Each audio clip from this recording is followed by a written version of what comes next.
안녕하세요. 건강 365 아나운서 최인경입니다. 비만은 체형의 문제가 아니라 질병임을 인식해야 한다는 거 잘 아실 겁니다. 체지방과 근력의 균형이 중요하고요. 특히 내장 지방의 문제는 건강의 위험 신호로 지적이 됩니다. 비만, 상체 비만, 하체 비만, 전신 비만까지 비만 유형에 따라서도 건강의 위험을 짐작할 수가 있는데요. 내 몸 상태를 살펴볼 필요가 있는 비만의 위험. 지난 시간에 이어서 오늘도 비만에 대한 말씀을 듣겠습니다. 2월 12일 토요일에 건강 365 이적의 다행이다 듣고 시작하겠습니다. 많은 질환들에 있어서 비만은 빠지지 않는 위험 요인입니다. 비만은 만병의 근원으로 비만이 단순한 체형의 문제가 아니라 질병임을 인식해야 한다는 지적인데요. 지난 시간에 비만에 대한 말씀을 들었습니다. 특히 체중과 체지방의 차이를 분명히 아는 게 중요할 뿐 아니라 필요 이상의 체지방이 문제가 된다는 점도 강조가 되는데요. 오늘도 경희대학교 한의대 학장 이재동 교수와 함께 비만에 대한 말씀을 이어가겠습니다. 교수님 안녕하세요. 예, 안녕하세요. 네, 반갑습니다, 교수님. 예. 지난 시간에 비만이 문제가 되는 건 중력과도 연결된다고 하셨고요. 또 비만할수록 허리 통증과 관절염을 겪는 것도 그런 이유라고 하셨습니다. 예. 특히 비만에 있어서 필요 이상의 체지방을 경계해야 한다 이런 말씀을 주셨는데요. 예. 오늘은 중년 이후로 가장 큰 고민으로 자리하는 뱃살의 위험부터 듣겠습니다. 예. 교수님 나이살이라고 하지만요. 이게 뭐 핑계일 수도 있는 걸까요? 뱃살 어떻습니까? 예, 사실 이 뱃살의 원인은 한 두 가지 정도 되는데 특히 이제 중년 뱃살요. 이제 우리가 한 40대 이후가 되면은 그 매년 근육량이 한 1%씩 줄게 돼요. 네. 그러니까 이제 근육량이 줄게 되면 대사량이 줄면서 또 몸에 이제 지방이 축적이 되는 그런 측면이 있고요. 그다음에 이제 두 번째는 나이가 들면은 우리가 이제 사실은 위에 이제 근육량이 주는 것과 마찬가지로 위에 운동성도 떨어지거든요. 네.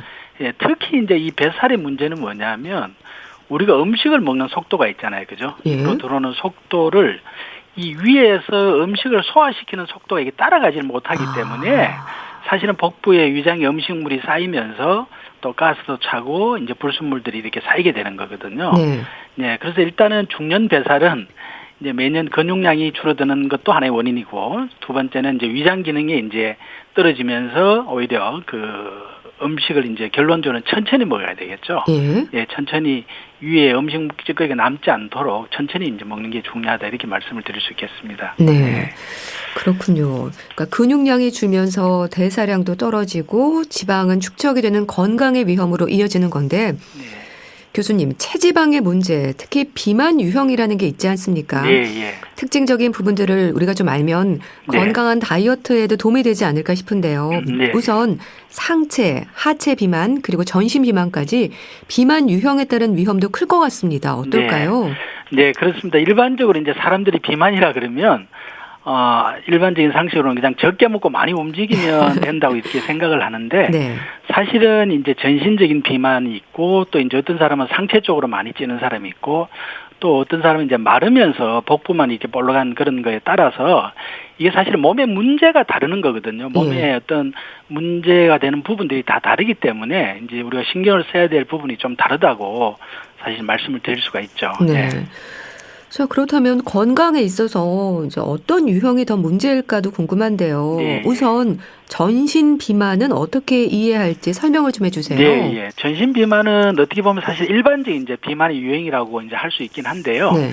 이 부분은 어떻게 보면 순환의 문제입니다. 몸의 어떤 순환의 문제로서 이제 기혈 순환이 안 되는 게 문제인데 순환의 문제는 어떻게 보면 우리 타고난 체질도 있을 수 있어요. 체질이 한 20% 정도의 문제가 있을 수가 있고 나머지 한 70%는 이제 일상생활에서 이제 쉽게 말하면 그 앞서 얘기했다시피 이 먹는 거에 비해서 어떤 에너지 소모가 적게 되면 쌓이게 되죠. 이게 지방이 쌓이게 되면 또 심장에 부담이 되면서 또 사실은 순환 기능에 문제가 되고 이 악순환이 되는 거거든요. 이제 이렇게 되다 보면 어떤 사람들은 이제 물만 먹어도 선생님 저는 살이 찌는 것 같다. 왜냐하면 순환 대사력이 떨어지다 보니까 이제 이런 문제가 나타나고요. 이제 이런 사람들이 사실은 조금 모든 건 아닙니다만은 모든 사람들이 그러지는 않습니다만은 조금 좀 욕심이 많은 분들이 좀 그럴 수가 있어요. 우리 몸에 에너지를, 기혈을 섭취하는, 끌어들이는 기능은 강하고 내놓는 기능은 좀 떨어지다 보니까 이제 그런 욕심이 많은 성향이 좀 있을 수도 있고요. 어떤 일이 아무래도 이제 대사력이 떨어지고 하다 보니까 이제 반응이 좀 느린 그런 이제 경향성이 있는데, 사실은 이제 이런 사람들은 한 3개월 정도 목표를 해서, 우리가 비만에 여러 가지 수많은 그게 있습니다만, 특히 이 사람들이 이제 최종 목표를 어디에 두냐 하면, 한 3개월 정도 목표를 두고 음식량을 천천히 줄이면서 최종적으로는 내 위를 줄여야겠다. 위의 사이즈를 줄여야겠다는데 포커스를 맞춰서 생활하는 게 굉장히 중요합니다. 전신 비만은 그렇고요. 하체 비만은 어떨까요? 네, 이제 우리가 하체 비만은 사실 한 두 가지로 이제 나누어 볼 수 있는데요. 일반적으로 이제 뚱뚱하면서 배가 나오는 경우는 사실은 전신 비만하고 똑같이 생각하고 위를 줄이는 게 우선이고요. 그렇지만은 우리가 사실은 팔다리가 가늘고 마르면서 배가 볼록한 하체 비만인 경우가 꽤 있거든요. 이제 이런 사람들이 사실 어떻게 보면 더 문제가 될 수도 있는데, 이제 이런 분들은 사실은 평소에 소화 기능에 이제 문제가 있기 때문에 기혈 생성이 잘 안 되는 체질이에요. 이제 기혈 생성이 잘 안 되다 보니까 에너지가 부족해서 평소에 늘 손발이 차고, 또 에너지가 부족하다 보니까 매사에 조금 소심하고 소극적이고 이런 이제 패턴을 가지고 있거든요. 사실은 그래서 이런 분들은 배가 볼록하긴 하지만 잘 먹고 근육량을 키우는 쪽에 포커스를 맞춰야 돼요. 그러니까 근육량을 키워야지만이 사실 어떻게 보면 대사량도 늘어나면서 복부의 지방도 줄일 수가 있는 거거든요. 근데 이제 이런 분들이 일반적으로 배가 볼록하니까 내가 이 비만으로 배 나온다고 이제 적게 먹고 이러다 보면 오히려 근육량이 줄고 또 대사량이 떨어지면서 오히려 이제 더 악순환이 되는 경우가 많거든요. 그래서 이제 말씀드린 대로 마르면서 이제 배가 나온 이런 분들은 소화 기능에 타고날 때 좀 약하게 타고난 체질이 많기 때문에 이제 음식을 어떻게 보면 입에서 뭐 소화액이 있는 건 아니지만 어쨌든 많은 그 소화 효소들을 묻히는 부분도 필요하고요. 그래서 입에서 소화를 시켜서 위로 넘겨준다. 나의 위장의 기능은 다른 사람보다 약하기 때문에 내가 입에서 어느 정도 음식을 다 이렇게 잘게 부수고 해서 위를 편하게 해준다는 그런 느낌으로 천천히 이제 잘 씹어서 먹는 게 굉장히 중요합니다. 사실은 잘 먹는 게 중요해요.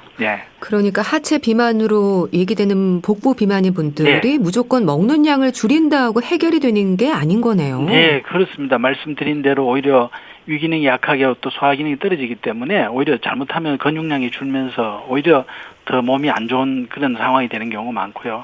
특히 이제 또 이게 그 복부 비만, 마른 복부 비만 환자들 중에도 의외로 고지혈증 환자가 많아요. 그래서 이제 환자들이 와서 선생님 저는 뭐 별로 고기도 안 먹고 뭐도 안 먹는데 이렇게 왜 고지혈증이 나냐 이렇게 얘기하는데 사실은 그분들은 기름기 없는 고기를 먹어야 됩니다. 고기를 먹어야 되고 단백질을 먹어서 근육을 만들어야지 이 몸에 혈액 속에 필요 없는 지방량을 줄일 수가 있는데 근육이 부족하다 보니까 오히려 혈중 속에는 지방이 어떻게 보면 많아지는 그런 고지혈증 현상이 나타나죠. 자, 그럼 또 교수님 반대로요. 이제 상체 비만은 어떨까요? 네, 이제 상체 비만인 사람들은 우리 이제 한방에서는 이제 비뇨생식기 어떤 기혈의 사실 균형 조절이 깨진 문제거든요. 이제 이런 사람들은 어떻게 보면은 숙면을 평소에 안 하거나 저녁에 야행성이거나 이제 숙면을 또 하고 싶어도 잘 안 되는 몸의 리듬이 깨지면서 이제 이런 경우가 많은데요. 이게 뭐냐 하면 이제 어떻게 보면 우리 몸에 뭐랄까 어떤 호르몬의 밸런스가 깨진 거거든요. 이게 깨지면 호르몬의 밸런스라는 거는 우리 몸에 이제 에너지가 물과 불의 에너지 균형인데 이게 물의 에너지가 잠을 통해서만 얻을 수가 있는 건데 이게 이제 잠을 적게 자면 물의 에너지라는 호르몬의 기능이 마르게 되고요. 그러면서 이제 리듬이 깨져서 키가 위로 상기되는 거거든요. 이제 그렇게 되다 보면 위에는 오히려 열이 나고 아래는 차지면서 상하의 어떤 순환이 안 되기 때문에 분리가 되면서 몸의 전체적인 순환은 안 되고 자꾸 이제 불순물이 쌓이게 되는 거거든요. 네, 이제 이런 게 특징적인 게 뭐 지난 시간에 넓힌 내가 말씀을 드렸습니다. 나이가 들면서 이제 호르몬이 물이 마르면 기가 이제 상기되면서 우리가 나이가 드신 분들은 하체가 자꾸 가늘어지고 상체가 비대해지는 것도 사실은 이게 비슷한 그런 하나의 패턴으로 나타나는 거죠. 또 비만의 위험으로 수면 문제가 지적이 되는 겁니까? 네, 그렇습니다. 한때는 잘 자면은 비만에 도움이 된다는 이런 얘기가 있었어요. 근데 사실은 그 잘 자는 게 굉장히 우리가 잘 이해를 해야 되는데, 그러니까 많이 잔다고 비만에 도움이 되는 게 아니라 우리의 잠은 사실은 일정한 어떤 잠을 자야 될 시간에 자야 되는 거예요. 예. 그래서 이제 우리가 잠을 잘 자게 되면 이제 밤에 이제 특히 이제 10시부터 5시까지 어떤 우리가 권장 수면 시간인데요. 그때 이제 우리 몸에 호르몬이 생성된다는 거거든요. 근데 우리 한의학적으로는 이 자연의 어떤 물의 에너지가 몸에 들어오는 타임이에요.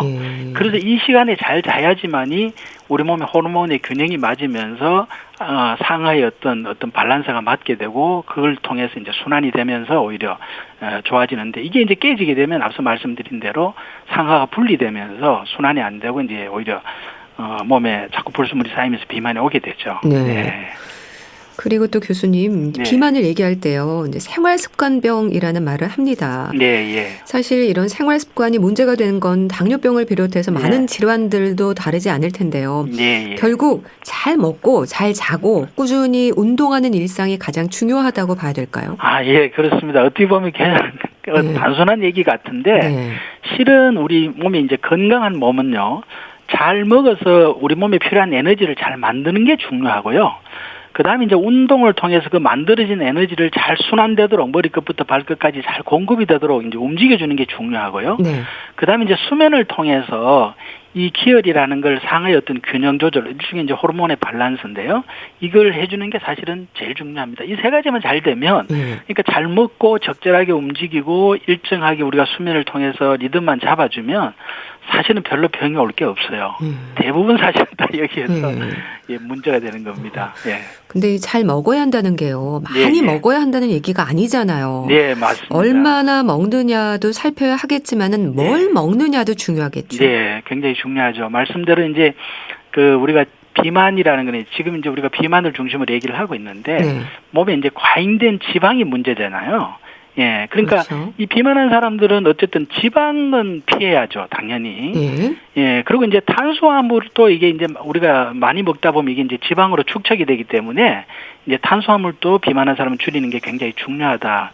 이제 이 말씀을 좀 우선은 드리겠습니다. 근데 탄수화물 중독이라는 말도 하지 않습니까? 탄수화물을 자제하기가 쉽지 않은데 탄수화물과 지방이 어떤 연관이 있을까 생각하는 분들도 많고요. 또 빵, 떡, 국수만 끊어도 살이 빠진다는 걸 알면서도 끊지 못하는 분들도 있는데 이거는 어떻게 이해하면 될까요? 이 우리가 이제 먹는 음식을 우리 가정의 이제 경제 시스템 한번 비교를 해보면요. 우리가 음식은 가장 이제 3대 영양소로 그러지 않습니까? 그죠? 탄수화물, 지방, 단백질이 있는데, 이제 앞서 말씀드렸던 빵이나 밥이나 국수나 이런 뭐 과일도 마찬가지고 술도 마찬가지입니다. 이런 거는 이제 어떻게 보면 탄수화물이라고 볼 수 있습니다. 우리가 돈으로 따지면 이제 바로 현금에 해당이 되는 거고요. 또 이게 현금이 넘치면 은행에 우리가 저금을 하잖아요. 그죠? 그렇죠. 마찬가지로 탄수화물이 넘치면 이게 지방이라는 형태로 저금이 되는 겁니다. 그리고 이제 단백질은 어떻게 보면 두부, 콩, 생선 같은 이런 기름기 없는 고기라는 이런 게 이제 바로 근육의 원료가 되는데요. 이 단백질은 제가 이제 부동산의 비율을 이제 보통 많이 하게 되는데요. 그래서 우리가 이제 비만은 어쨌든 과잉되는 지방이 문제니까 일단 지방은 피해야 되는 거고, 그 다음에 이제 탄수화물도 이게 넘치면 지방이라는 형태로 저금이 되니까 당연히 이제 탄수화물도 줄여야죠.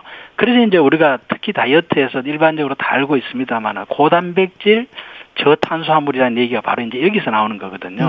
근데 이제 단백질은 우리가 근육의 원료가 되는데 이거는 이제 어떻게 보면 제가 이제 부동산이라고 우리가 몸이 나중에 어떤 뭐 나이가 들면서 어쨌든 노화되는 거, 쇠퇴해지는 이런 부분들을 다 보강해 줄 수 있는 게 바로 근육이니까 이제 노후 대비는 다른 게 아니고 근육을 키우는 거다. 이런 말씀도 드리고 이제 많을수록 어떻게 보면 좋은 거죠. 근데 노인들에게는요, 이제 밥심이라는 말도 있고 워낙 떡을 즐기는 분들도 많은데 이런 분들에게는 어떤 조언을 하세요? 사실은 이제 특히 나이 드신 분들한테 제가 이제 음식의 패턴을 바꿔라는 말씀을 꼭 드리고 싶은데요. 앞서 말씀드렸다시피 이제 근육량이 40대 이후가 되면 이제 면역이 1%씩 줄거든요. 그래서 사실은 연세 드신 분들 크게 병이 없는 경우도 보면 몸이 자꾸 왜소해진단 말이에요. 그렇기 때문에 무엇보다 이제 나이 이제 드신 분들이 간혹 잘못 이해하고 있는 게 고기는 안 좋다 이렇게 이제 생각을 하고 있는데 이제 고기가 안 좋은 게 아니라 고기 속에 지방이 안 좋은 거고요. 지방이 쌓이면 자꾸 혈관에 녹이 쓰니까 지방을 피해야 되지만 기름기 없는 고기는 많이 드셔야 되고 특히 두부, 콩, 뭐 생선 이런 것들은 사실은 우리가 그 위주로 음식을 이제 사실 어떻게 보면 선택해서 드셔야 될 정도로 연세가 드신 분들이 이제 이런 부분들을 좀 식사의 어떤 그 식사의 종류를 좀 신경을 쓰셔야 된다 이런 말씀을 좀 드리고 싶습니다. 네. 그러니까 채소만 드시는 분들 많으신데 고기도 어쨌든 챙겨 드셔야 되는 거죠. 네, 채소도 이제 사실은 우리 몸에 필요한 미네랄이나 이런 걸 공급을 위해서 말씀대로 굉장히 중요한 건데요. 어쨌든 단백질과 야채 위주의 어떤 식사를 하시는 게 굉장히 중요하다 이렇게 말씀을 좀 드립니다. 예. 네.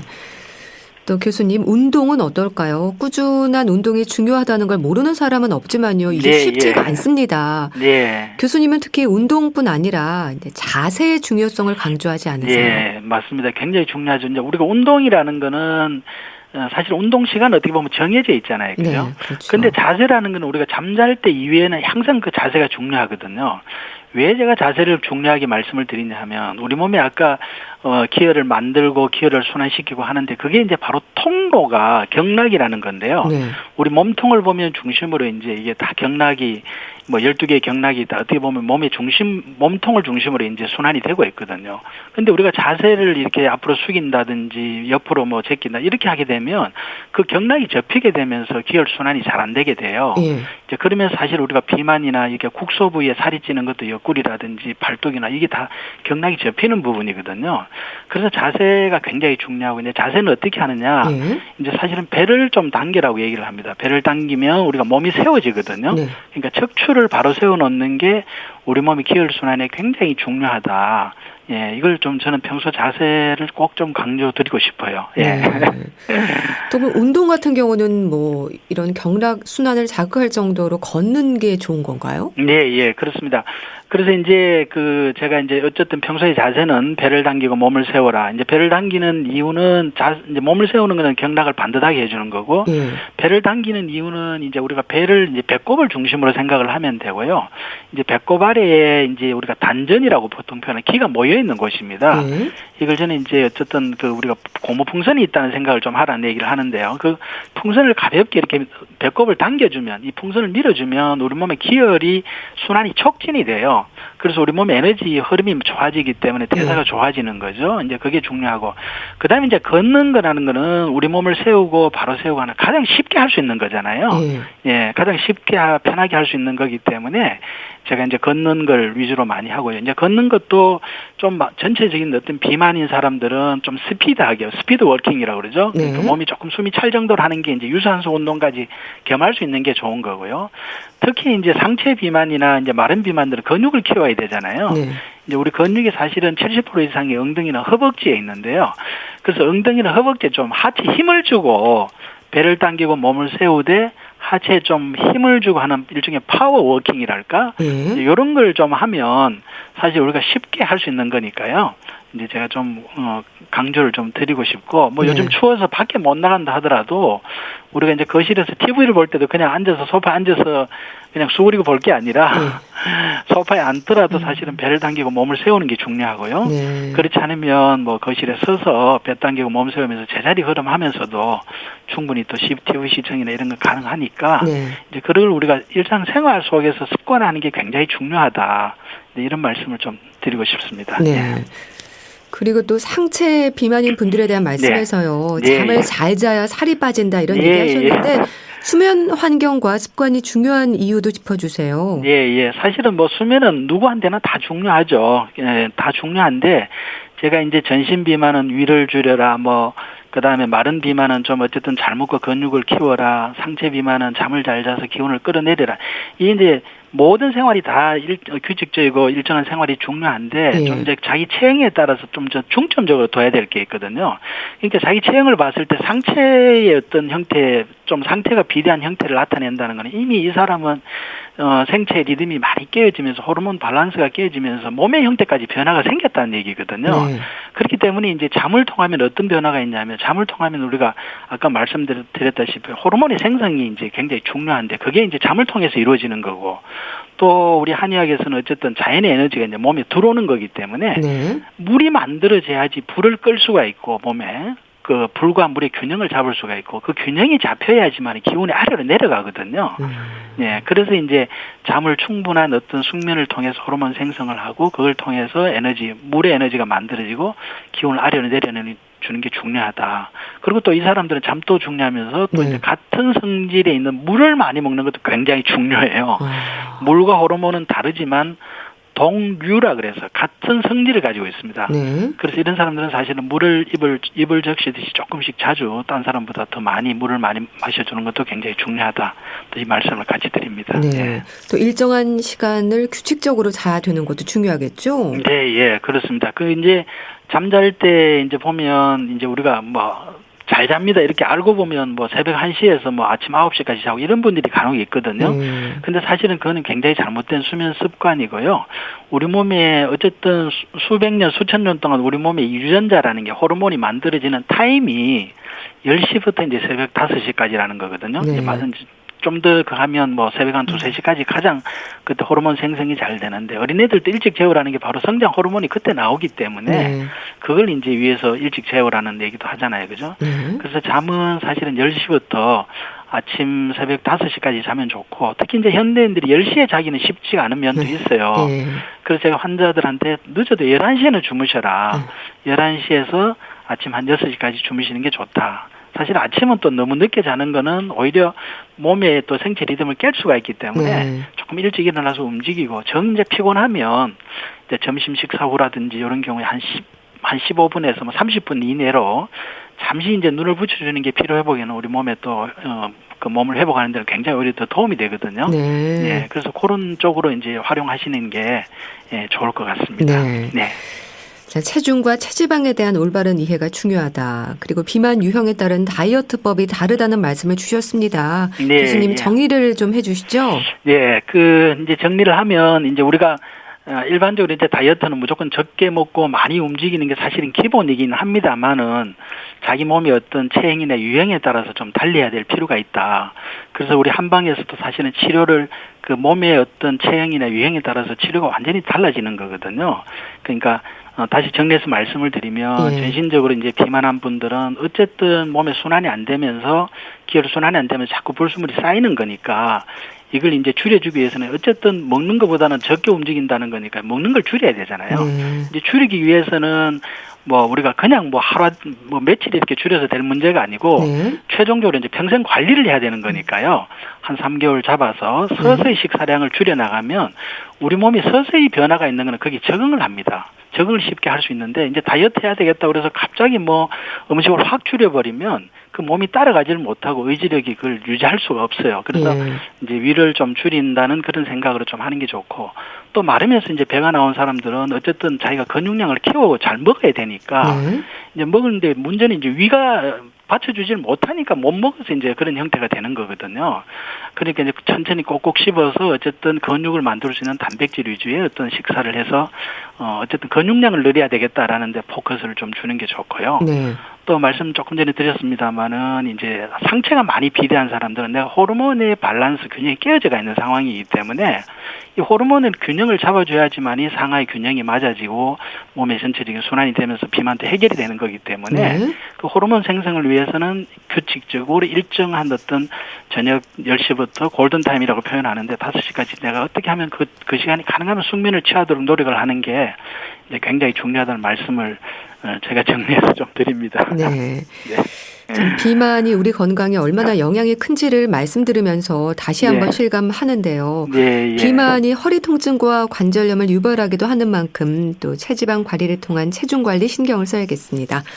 다음 주에는 요통 그리고 허리 통증과 비만이 어떤 연관이 있는지 말씀 듣겠습니다. 경희대학교 한의대학장 이재동 교수와 함께 했는데요. 말씀 잘 들었습니다. 감사합니다. 네, 감사합니다. 네. KBS 라디오 건강365 함께하고 계신데요. 맨디 무어의 Only Hope 듣고 다시 오겠습니다.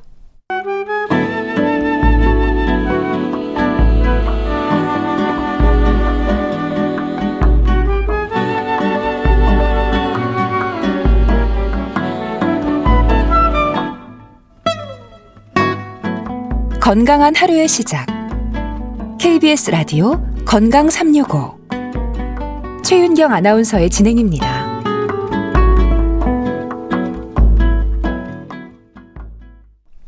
KBS 라디오 건강365 함께하고 계십니다.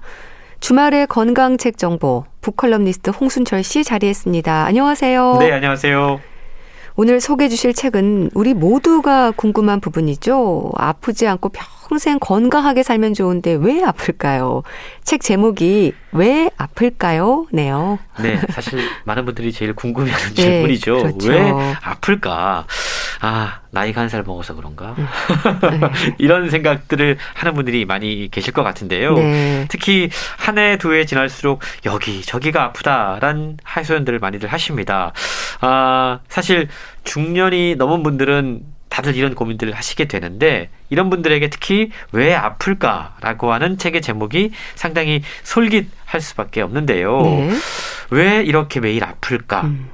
결론부터 이야기하자면 이 책은 우리를 아프게 하는 가장 주된 원인을 인슐린이다라고 이야기하고 있습니다. 인슐린이요? 그러니까 보다 정확하게 이야기하자면 인슐린 저항성 때문이다 라고 설명하고 있는데요. 네.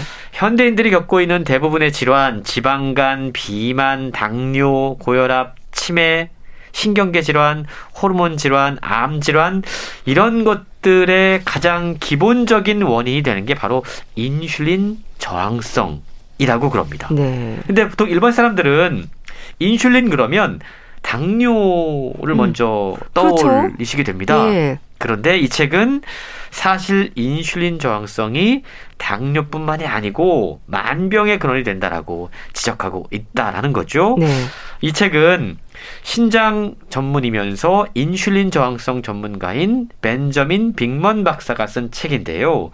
놀라울 정도로 많은 양의 연구를 수집하고 분석한 뒤에 인슐린이 우리 몸에 미치는 영향력을 상당히 구체적으로 소개하고 있습니다. 네.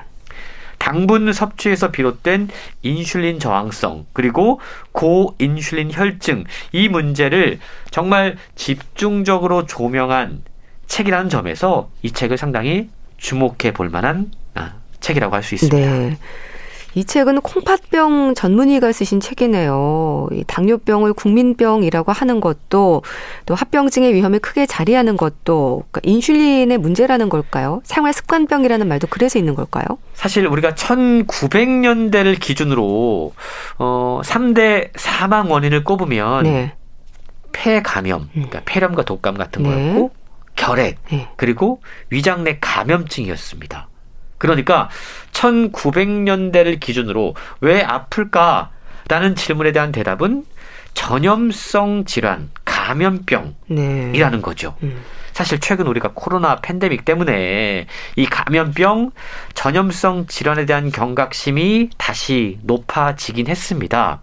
그런데 환경위생의 개선과 약물의 발전으로 사실 감염병은 이전에 비해서 인류에게 대단한 위협이 되지 않고 있다라고 책은 설명하고 있어요. 네. 사실상 오늘 우리는 왜 아플까라는 질문을 던지면 그에 대한 대답이 1900년대 기준과는 완전히 달라졌다는 겁니다.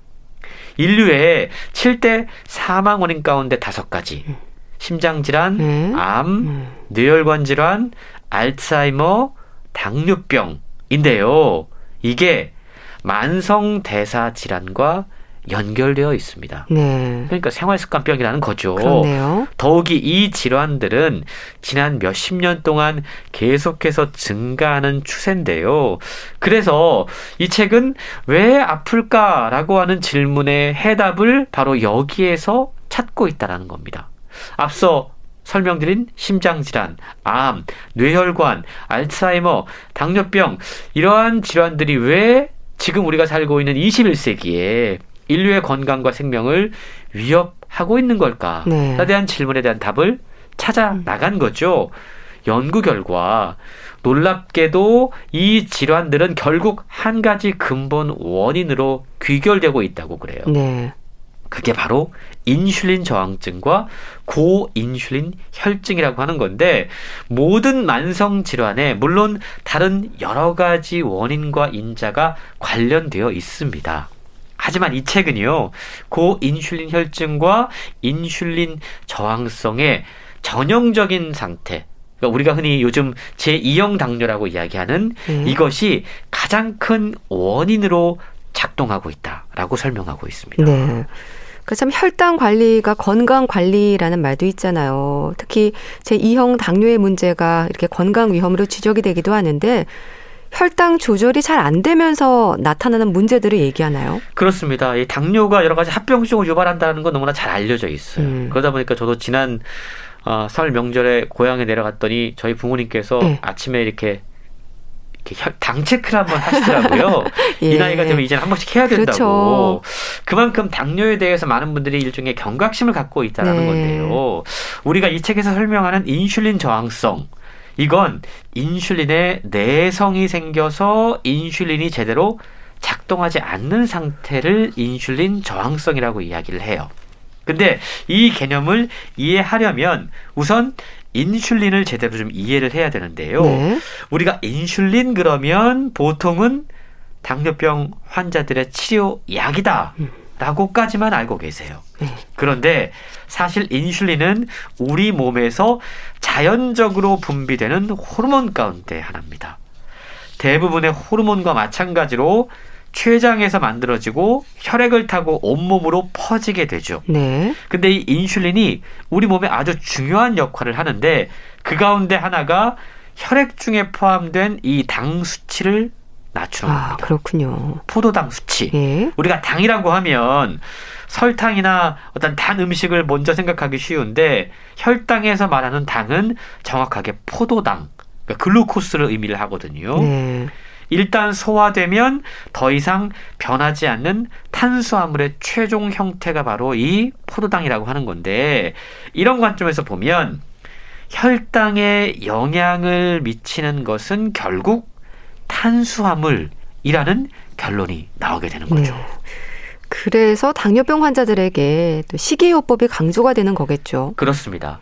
인슐린 저항증과 고인슐린 혈증이 모든 만병의 원인이 된다라고 우리가 생각을 하게 되면 네. 사실 이 문제가 왜 생기는 걸까에 대한 답을 찾으면 되는 거예요. 그 답은 우리가 너무 과도하게 많이 당분을 섭취하고 있기 때문이라는 겁니다. 네. 당분, 그러니까 단 음식이 아니라 포도당, 탄수화물, 밥, 빵, 면, 각종 간식, 음료. 예. 오늘 얼마나 드셨습니까? 우리가 좋아하는 거네요. 그렇죠. 가공한 당분, 양념류에 이르기까지 사실 우리 주변에는요, 먹을 게 넘쳐납니다. 네, 맞아요. 쉽게 구할 수 있어요. 저자는 이런 상태가 되면서 인간의 당분 섭취량이 기하급수적으로 늘어났다라고 지적하고 있습니다. 그리고 이러한 과도한 당분이 인슐린 저항증과 고인슐린 혈증을 유발하고 있고 네. 이를 통해서 우리 몸의 신진대사에 문제가 생기면서 각종 질환들이 생겨나고 이런 것들이 우리 몸을 공격하고 있다는 거죠. 원리를 조금 더 자세하게 설명을 해드리면 우리 간에서 혈당이 증가된다는 걸 인식하게 되면 네. 우리 간은 포도당의 생산을 중지합니다. 그리고 포도당을 분해를 해요. 네. 근데 문제는 인슐린 저항증이 생기면 이러한 작용이 나타나지 않는다는 겁니다. 그리고 이미 높아져 있는 혈당이 계속 증가하는 악순환을 경험하게 된다는 거죠. 혈당의 증가는 다시 췌장에서 인슐린은 더욱더 많이 만들게 하고 만들어진 인슐린이 작동이 안 되니까 상태는 계속해서 나빠지는 이러한 악순환이 사실은 우리 몸에서 벌어지고 있다라는 겁니다.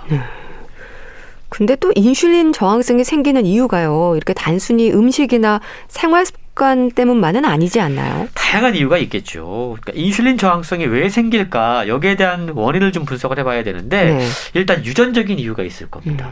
그리고 나이가 먹으면 우리 몸에 있는 기관들이 제대로 작동하지 않으면서 인슐린 저항증이 높아지는 경우가 있어요. 그리고 스트레스를 꼽을 수가 있는데 네.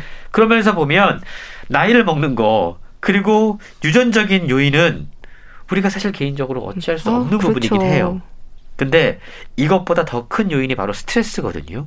그러니까 이 스트레스는 우리의 의지와 노력으로 어느 정도 조절할 수 있다라는 거죠. 인슐린이 과다하면 인슐린의 내성이 생기기 쉽기 때문에 인슐린이 많이 분비되지 않도록 혈당의 생성 자체를 줄이는 일이 상당히 중요한데요. 네.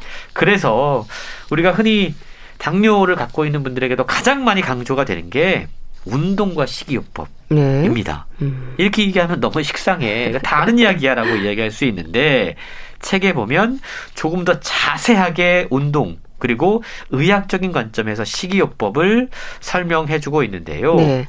운동을 포함한 적절한 신체 활동은 인슐린 저항성을 개선하는데 상당히 유용하다고 그럽니다. 그런데 운동을 과하게 하는 것도 중요하지만 자주 우리 몸을 움직이는 것도 중요해요. 책에 보면 20분마다 한 번씩 손을 털거나 다리를 움직이거나 몸을 움직일 때 우리 몸에서 활동함을 느끼고 인슐린 저항성이 개선될 수 있다고 이야기를 하고 있습니다. 네. 더 중요한 게 먹는 겁니다. 근데 단순히 살을 빼겠다라는 생각으로 칼로리를 제한하는 것보다 사실 칼로리 제한하는 게 오히려 인슐린 저항성을 더 유발하기도 한다고 그럽니다. 아, 그렇군요. 현명하게 먹는 게 중요한데 예. 결국 중요한 건 칼로리를 조절하는 게 아니라 탄수화물을 조절하는 거죠. 탄수화물을요. 탄수화물을 제한하는 겁니다. 우리가 요즘 뭐 저탄고지 뭐 얘기들 많이 하고 계신데요. 네. 탄수화물을 적게 먹으면 혈당이 떨어지고 혈중 인슐린이 낮아지고 인슐린 민감성이 개선될 수 있다고 그럽니다. 그러니까 반대로 탄수화물을 많이 자주 먹게 되면 혈당이 올라가고 그렇게 되면 혈당을 낮추기 위해서 인슐린이 많이 분비가 돼요. 예. 근데 인슐린이 많이 분비가 되면 인슐린 내성이 생기는 거죠. 이렇게 되면 인슐린 저항성이 생기기 때문에 우리 몸에서 이게 제대로 작동을 안 하는 상황이 벌어지게 된다는 겁니다. 네. 그럼 책에서는 이 인슐린 분비를 줄일 수 있는 방법에 대해서 어떻게 설명하고 있나요? 인슐린 분비를 증가시키는 요인들을 좀 줄여야 되잖아요. 네. 탄수화물이 인슐린에 있어서 가장 어떤 안 좋은 것이라고 말씀을 드렸다면 탄수화물 가운데 특히 정제 탄수화물을 좀 조심해야 됩니다. 정제 탄수화물이요. 네. 그러니까 쉽게 이야기하면 우리가 아주 쉽게 구할 수 있는 빵, 과자, 밀가루 음식들 예. 이런 것들을 줄여야 되는 건데요. 우리 몸이 움직일 때 필요한 연료를 탄수화물에서 보충을 해요. 그런데 탄수화물을 적게 먹거나 제한하게 되면 우리 몸은 지방을 연료로 사용합니다. 이렇게 되면 지방이 우리 몸에 쌓이거나 지방 때문에 문제가 되는 것으로부터도 어느 정도 해소할 수 있다는 거죠. 그렇겠네요. 그러니까 탄수화물을 적게 먹는 게 지방을 줄이는 효과까지 만들어낼 수 있다는 겁니다. 역으로 탄수화물을 많이 먹는 것 예. 그리고 게다가 지방까지 많이 먹으면 어떻게 될까? 아이고. 한번 따져볼까요? 예. 우리 몸은 탄수화물을 연료로 씁니다. 인슐린이 높아져요. 그리고 탄수화물이 적어야 우리가 지방을 끌어오는데 탄수화물을 충분히 연료로 쓰니까 지방이 그대로 남아있는 겁니다. 그렇겠죠? 우리 몸에. 연료로 태우지 못하니까. 그러니까 비만 문제까지 같이 생겨나는 거죠. 그만큼 우리가 무엇을 어떻게 먹느냐가 상당히 중요한 부분이다라고 책은 설명하고 있고요. 움직임에 대한 것도 여러 번 강조가 되고 있는데 우리가 보통 운동 그러면 뭐 하루에 30분 이상 과도한 운동, 땀을 흘리는 운동, 뭐 일주일에 2번, 3번 이상 이런 이야기를 많이 합니다. 네. 그런데 이 책이 강조하는 건 자주 움직임을 갖는 겁니다. 그러니까 지나치게 오래 앉아있는 것 이게 인슐린 저항성에 가장 좋지 않은 습관이다라고 이야기를 하고 있습니다. 네. 인슐린 저항성을 가장 높이는 행위가 오랫동안 앉아있는 것이다 라고까지 설명하고 있는데요. 이에 대한 상당히 흥미로운 연구가 또 책에 소개가 되고 있더라고요. 식사 전에 2시간 동안 앉아만 있게 한 사람들 그리고 앉았다 일어났다 반복했던 사람들을 서로 비교한 연구 결과입니다. 네. 계속 앉아있게 했던 사람들은 식후에 혈당 반응이 약 45%가량 높아졌다고 그럽니다. 네. 아이고. 엄청나게 높아진 그러네요. 거예요.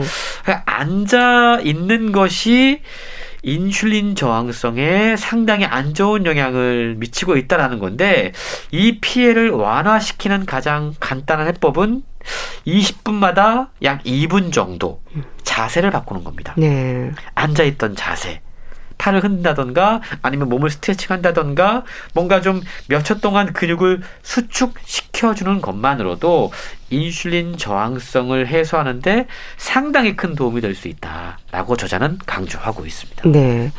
결국 적게 먹고 많이 움직이는 게 답일까요? 그런 것 같아요. 일단 그것이 가장 중요한 부분이고요.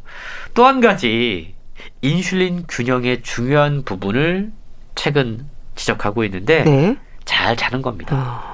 충분한 수면. 근데 이건 우리가 상식적으로도 느낄 수 있는 부분이에요. 네. 잠을 잘 못 자고 일어난 날 아침에는 몸이 좀 찌뿌둥하고 피곤하죠. 맞아요. 뭔가 좀 내 몸이 정상적인 컨디션이 아니다라는 생각을 갖게 됩니다. 실질적으로 수면 부족의 가장 부정적인 효과는 내분비계의 변화라고 그럽니다. 네. 쉬운 말로 호르몬이 변화하는 거예요. 특히 일주일만 수면이 부족해도 정상적인 수면이 이루어진 주에 비해서 무려 인슐린 저항성이 30% 더 상승한다는 연구 결과도 이 책에 소개가 되고 있거든요. 네. 인슐린 저항성, 이 책에서 반복적으로 이야기하고 있는 우리 건강의 가장 중요한 핵심 키워드인데요. 수십 년에 걸쳐서 우리 생활 습관이 만들어내는 질병이라고 이야기할 수 있습니다. 우리 자신도 모르게 오랜 기간 동안 잘못 먹고 또 잘못 움직이고 또 잘못 자면서 이 인슐린 저항성이 서서히 악화되고 있는데요. 최근 이렇게 거의 모든 만성 질환의 원인이 되고 있는 인슐린 저항성의 위험성에 대해서 엄중하게 알려주면서 보다 좀 새로운 관점에서 인슐린이라는 관점에서 우리의 생활 습관을 새롭게 점검할 수 있도록 친절하게 안내하고 있습니다. 네. 참 이런 인슐린에 대한 위험을 줄이는 노력들은 사실 나름 많이들 합니다. 근데 하다 보면 결국에는요, 대사 질환의 위험을 줄이는 일에 신경을 쓰게 되긴 해요. 나이 들수록 우리가 몸에 관심을 갖게 되는 것 같죠? 그렇습니다. 사실 나이 들수록 건강에 이런저런 문제들이 생겨요. 그러니까 왜 아플까라는 질문들을 분명히 자신들에게 하게 되거든요. 네. 그러면서 여러 가지 원인들을 짚어보게 되는데 이 책이 결국 강조하는 건 이 우리 몸에 다양한 호르몬들이 있는데 그 가운데 인슐린이라고 하는 호르몬이 여러 가지로 이 대사질환과 관련이 있기 때문에 그런 관점에서 뭔가 우리의 건강을 한번 체크해보자라고 이야기를 하고 있는 건데 예. 이런 책을 저도 참 많이 읽고 많이 소개를 하잖아요. 그렇죠.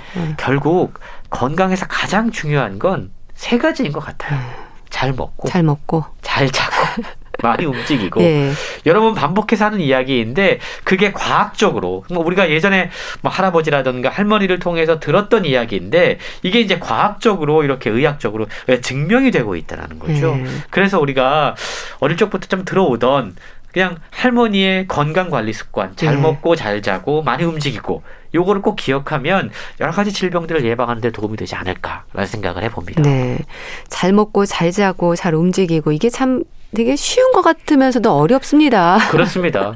그래서 우리가 그런 것들을 위해서 일종의 우리 스스로에게 동기부여할 수 있는 인센티브를 좀 줘야죠.